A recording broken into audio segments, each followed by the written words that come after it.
कामयाबी पुलिस की टीम को यहां पर हाथ लगी है, क्या कुछ कहना चाहेंगे आप? कई सवाल इस पूरे मामले पर खड़े होते हैं। आखिर कैसे 7 दिनों तक बचता रहा, कैसे पुलिस की गिरफ्त से दूर रहा? क्या किसी की मिलीभगत की वजह से, किसी की हेल्प की वजह से लगातार इतने दिनों तक भागता रहा विकास दुबे?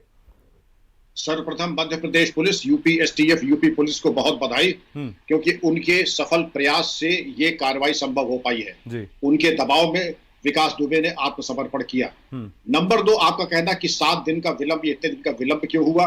इस प्रकार के घटनाक्रम के बाद जब पुलिस घटनास्थल पे पहुंचती है, पहली प्राथमिकता गोली का जवाब गोली से देना, घायलों का उपचार कराना और स्थिति पे नियंत्रण करना। ये 2-3 घंटे जो चले जाते हैं, इसमें इस प्रकार के शातिर दिमागी अपराधी का पलायन करना कोई असमंजस की या कोई अप्रत्याशित नहीं है। पहले भी हुआ है, और लेकिन ये मैंने तब भी कहा, तब फिर कह रहा हूं, ये पकड़ा जाएगा, इसके भागने के सारे रास्ते बंद हैं।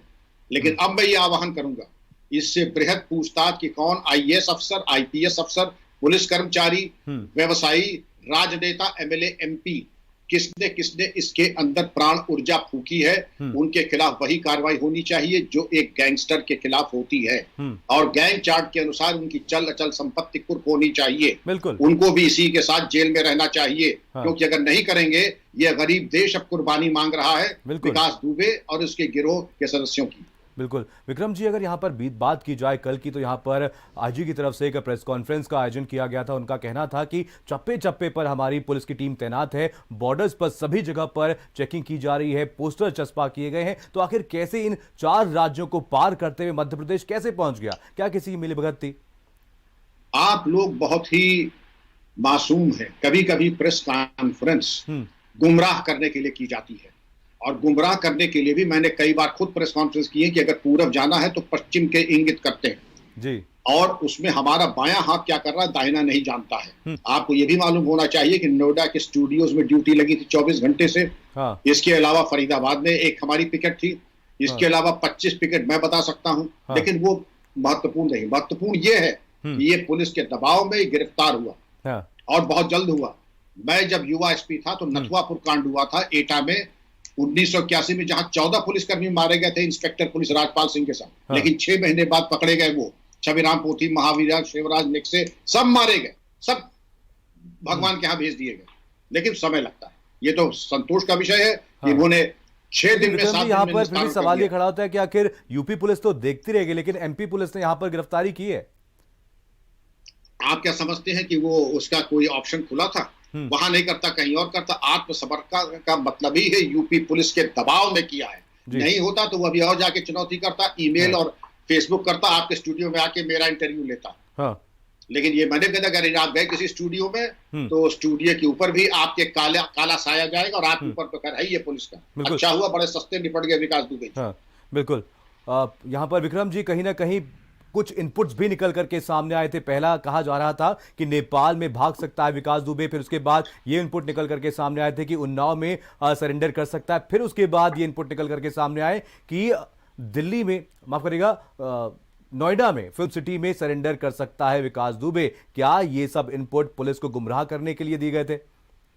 वो भी वही करता है, डिसइंफॉर्मेशन। इसी को कहते हैं भ्रम फैलाना, डिसइंफॉर्मेशन। ये सब इनपुट। और रियल टाइम पुलिसिंग में जब होता है, रियल टाइम, आदमी जा रहा है चौराहे पे, अब सामने जाएगा, बाएं जाएगा, दाएं जाएगा, रिवर्स लगाएगा, ये आप नहीं कह सकते हैं। लेकिन अगर रियल टाइम आप पीछा कर रहे हैं तो आपको 15 सेकंड के अंदर मालूम पड़ जाएगा कि बदमाश कहां जा रहा है।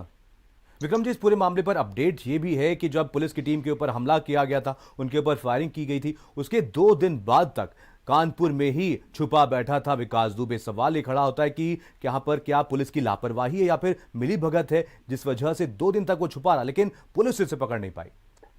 नहीं, लापरवाही नहीं कहेंगे, ये शातिर दिमाग अपराधी हैं। आप याद करें 1999 के दशक में श्री प्रकाश शुक्ला ने बहुत बड़ा अपहरण किया था, शायद प्रदेश का सबसे बड़ा, और वो लखनऊ में ही छुपा रहा 15-20 दिन, और सब लोग लगे रहे। ये इनका एक डिसइंफॉर्मेशन का एक तरीका है। मैं इसको कोई चूक नहीं मानता। चूक मैं यूं नहीं मानता क्योंकि इनकी गिरफ्तारी हो गई और आत्मसमर्पण के जरिए हुई। बिल्कुल। आपने कहा कि यहाँ पर विकास दुबे जो है वो बहुत शातिर अपराधी है, लेकिन उनकी पत्नी की अगर बात की जाए, उनकी वाइफ की अगर बात की जाए, वो तो अपराधी नहीं। आखिर क्यों अभी तक उनको नहीं पकड़ा जा सका है? नहीं, पत्नी तो कहेंगे ही, पति परमेश्वर है, उनकी तो अपनी मजबूरी है। लेकिन पुलिस के लिए वो न परमेश्वर है न वो कुछ है। वो एक शातिर अपराधी हैं। और जो नियम कानून जो इजाजत देता है वो पुलिस करेगी।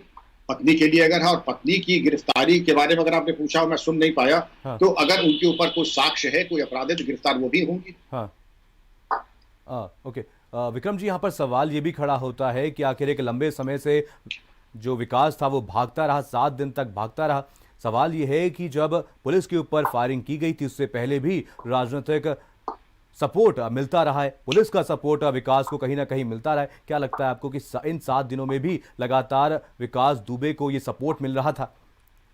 नहीं, सपोर्ट मिलता तो ये 7 के 70 दिन होते। 7 दिन के अंदर इनके सारे जो है फ्यूज उड़ चुके थे, इनके सारे होशो हवास दुरुस्त हो गए, इनको मालूम था भागने के सारे रास्ते बंद हैं। तो जो सपोर्ट है, ये देखिए मौका परस्त लोग होते हैं। अब पुलिस में एक कहावत है, कमीना दोस्त और खुत्थल हथियार, ये ऐन मौके पे धोखा देते हैं। तो इसको भी जब जिनको जरूरत पड़ी तो इनके जो यार, जो इनको लंगोटिया यार थे, सबने साथ छोड़ दिया। इसीलिए भाग के उज्जैन गए और वहां समर्पण किया।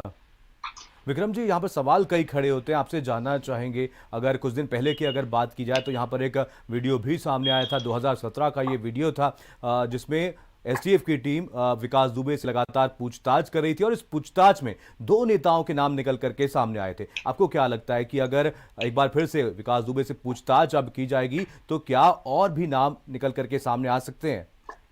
आने चाहिए, और मेरा पूरा विश्वास है कि ये 2 तो सिर्फ जो है बानगी है, इसके बाद असली बारात तो अब आएगी। अभी तो ये 2 जो आए थे, ये बारात के आगे वाले जो साज सज्जा वाले होते हैं वो थे। बारात तो अभी आनी शेष है, बारात आएगी, फिर देखिएगा किसके किसके नाम आते हैं, आईएएस, आईपीएस, राजनेता, एमएलए, एमपी, मिनिस्टर। लेकिन मेरा योगी जी से आह्वान है कि ये प्रदेश कुर्बानी मांग रहा है, प्रमाद न करें। जनता बड़ी टकटकी लगा के देख रही है कि हमारे शहीद के खून के बलिदान खाली न जाए। बिल्कुल। मैं आज्ञा चाहूंगा। थैंक यू, नमस्कार, थैंक यू वेरी मच। चलिए, बहुत बहुत धन्यवाद हमारे साथ जुड़ने के लिए विक्रम जी। हमारे साथ विक्रम सिंह, पूर्व डीजीपी, हमारे साथ लाइव जुड़े हुए थे। तो एक बड़ी कामयाबी कहीं ना कहीं पुलिस को यहां पर हाथ लगी है। और आपको बता दें कि यूपी की तरफ से एक स्पेशल टीम भी अब मध्य प्रदेश के लिए, उज्जैन के लिए रवाना हो चुकी है और विकास दुबे के साथ साथ 2 उसके साथियों को भी लेकर वापस यूपी पहुंचेगी। तो ये तस्वीरें भी आप तक पहुंचा रहे हैं, आज सुबह की ये तस्वीरें, जहां पर पुलिस की टीम को एक बड़ी कामयाबी हाथ लगी और विकास दुबे को आखिरकार यहां पर गिरफ्तार कर लिया गया। कानपुर हत्याकांड के मुख्य आरोपी के सरेंडर की आंखों देखी कहानी सुनाते हैं।